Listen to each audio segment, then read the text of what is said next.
আমাৰ চৰকাৰ আৰম্ভ হোৱাৰ পিছত এডমিশ্যন আমি বিনামূলীয়া কৰিলোঁ।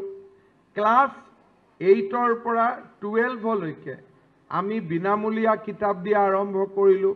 আৰু এইবাৰ আমি সিদ্ধান্ত লৈছোঁ যে ডিগ্ৰীত যিমান ছোৱালী ল'ৰা পঢ়ে চবৰ বেংক একাউণ্টত আমি এই মাহৰ শেষত আমি 1500 টকা জমা দিম, যাতে কিতাপ কেইখন কিনিব পাৰে।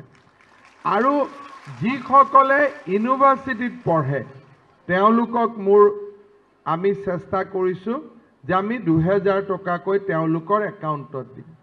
মোৰ মনত ইচ্ছা থাকিব, এই বছৰ কোভিডৰ কাৰণে সেই ইচ্ছা পূৰণ নহ'ল, যে যিমান ছাত্ৰী স্কুলত পঢ়ে কলেজত পঢ়ে সকলোকে যিমান দিন ক্লাছ থাকে প্ৰত্যেকটো ক্লাছৰ কাৰণে ডেইলি 100 টকা তেওঁলোকৰ একাউণ্টত জমা দিয়া, যাতে স্কুলত কলেজত আহিবৰ কাৰণে চাহ কাপৰ কাৰণেও যাতে দেউতাক মাকক খুদিব নালাগে।